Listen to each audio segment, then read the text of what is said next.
रचना से क्वेश्चन है 5 सेंटीमीटर और 6 सेंटीमीटर तथा 7 सेंटीमीटर भुजा वाले एक त्रिभुज की रचना कीजिए और फिर इसके समरूप एक अन्य त्रिभुज आपको बनाना है जो उसका त्रिभुज का जो भुजा होगा वो 7/5 अनुपात में होगा। ध्यान से समझें, वो भुजा जो होगा वो 7/5 के अनुपात में होगा। एक पहला जो त्रिभुज है उसमें 5, 6 और 7 दे रखा है, यानी हम रफली इसको ड्रॉ कर सकते हैं। ये 7, ये 6 और ये 5, इतना मान सकते हैं। तो आइए स्टार्ट करते हैं। सबसे पहला स्टेप क्या होगा आपका कि ये 7 है तो हम लोग 7 सेंटीमीटर का एक रेखा को ड्रॉ कर लेंगे। तो 7 सेंटीमीटर का हम लोग जो है एक रेखा को ड्रॉ कर सकते हैं। इस प्रकार से मैंने 7 सेंटीमीटर कर लिया। अब इसका नाम दे दीजिए A और ये रहा B। अब जो है पॉइंट B से 6 सेंटीमीटर का एक रेखा खींचना है। किस प्रकार खींचना है? अब जो है स्केल के सहायता से 6 सेंटीमीटर का एक आर्क जो है वो नाप लीजिए और पॉइंट B से इस पर एक चाप काटिए। पॉइंट B से इस प्रकार आप क्या करना है, आपको एक चाप काटना है। फिर ये जो भुजा है, ये भुजा जो होगा वो 5 है, यानी अब फिर जो है जो स्केल के सहायता से 5 सेंटीमीटर आप नाप सकते हैं और 5 सेंटीमीटर आप नाप लीजिए और फिर अब A पॉइंट से आप जो है एक चाप इस साइड लगाइए ताकि ये दोनों है जो कट जाए। अब जिस बिंदु पे ये कट रहा है उस बिंदु से पॉइंट A और पॉइंट B को क्या कीजिए, आप मिला दीजिए। पॉइंट A को मिलाइए और पॉइंट B को आप जो है इस प्रकार से मिला दीजिए। पॉइंट B, ये पॉइंट B मिल गया। अब मान लेते हैं ये पॉइंट C है, अब नाम दे दीजिए C। अब ध्यान से देखें, इसका भुजा 7/5 अनुपात में होना चाहिए। सबसे बड़ा भुजा जो है वो कौन सा है? 7 है। तो ये जो है अब A से एक न्यून कोण बनाइए। न्यून कोण यानी 90 डिग्री से छोटा होना चाहिए। एक न्यून कोण बनाइए जो 7 सबसे बड़ा है तो 7 भागों में बंटेगा। तो पहले एक रेखा कीजिए यानी न्यून कोण बनाइए और इसको एक जो है रूलर को एक जो है फिक्स जो है आकार दे दीजिए ताकि इसी से आप 7 भागों में काट सकें। हमने फिक्स दे दिया है इसका आकार और इससे आप कितना है भागों में काटना है? 7। 1, 2, 3, 4,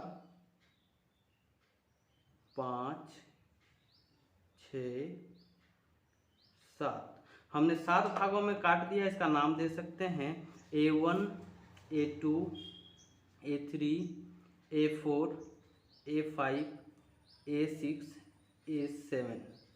अब ध्यान दें कि ये जो सबसे नीचे वाला है, सबसे छोटा भाग 5 है। 5 को आप कीजिएगा क्या, B से आप इसको मिला दीजिए। पॉइंट B को 5 से आप मिला दीजिए। ये जो AB रेखा है इसको थोड़ा बड़ा कर दीजिए ताकि अभी काम आने वाला है। AB जो रेखा है इसको थोड़ा और दूर तक ले जाइए, AB रेखा। अब देखिए AB से जो 5 है उसको हमने क्या किया, B से मिला दीजिए। अब जो है एक फिक्स आकार का आप जो है प्रकाल को ले सकते हैं और 0.5 पर रखकर एक चाप लगाइए। इस प्रकार से 0.5 पर रखकर एक चाप लगाइए और फिर यही चीज जितना आप लिए हैं यही चीज को 0.7 में रखकर एक चाप लगाइए। 7 में रखकर एक चाप लगाइए। अब जो है इसको जो पहले आप चाप लगाए थे उसको आप मेजर कीजिए, मापिए कि कितना है। यानी इस प्रकार से जो है ये बिंदु इस पर ऐसे रख के आपको मापना है कि ये कितना है। तो इस प्रकार से देखिए ये इतना पे आ रहा है, ये इतना पे आ रहा है। अब जो है इसको मेजर कर लिए। अब इतना पे आ रहा है तो फिर ये चीज यहाँ पे रख के जो बिंदु आप कट किए यहाँ से इस पर रख के आप जो है इस चाप पर कट कीजिए। अब ये चाप पर कट कर रहे हैं। अब A7 से इस चाप को कट जो किए हैं उसको ये जो AB रेखा बढ़ाए हैं इस पर आप मिला दीजिए। AB जो रेखा आप बढ़ाए हैं इस पर आप मिला दीजिए। इस प्रकार से कुछ एकदम सीधी रेखा ये हो गया आपका, ये हो गया। अब इसका हम B' नाम दे देते हैं, B' नाम देते हैं। अब करना है क्या, फिक्स एक आकार लीजिए। फिर ये पॉइंट B से आप इस प्रकार का एक चाप खींचिए और फिर यहाँ B' से इसी प्रकार का एक चाप खींचिए। अब आप जो है इसको यहाँ से नाम मेजर कीजिए मापिए कि ये कितना दूरी तक गया है। अब देखिए हमने जब मापा तो ये इतना दूरी पर आया, ये इतना दूरी पे आया। अब जहाँ से ये चाप स्टार्ट हुआ है, ये बी से यहाँ से स्टार्ट हुआ है, तो इस पर एक कट लगाइए, इस प्रकार से कट लगाइए। और जहाँ पे ये कट कर रहा है वहाँ से ये बी डैश वाला रेखा को आप मिला दीजिए। बी डैश रेखा जो है इसको इस प्रकार से आप रेखा को मिलाइए और आगे की ओर ले जाइए, आगे की ओर ले जाइए, आगे की ओर ले जाइए। अब जो ये एसी रेखा है, एसी रेखा है, इसको थोड़ा आगे ले जाइए ताकि ये आगे जाके मिल सके।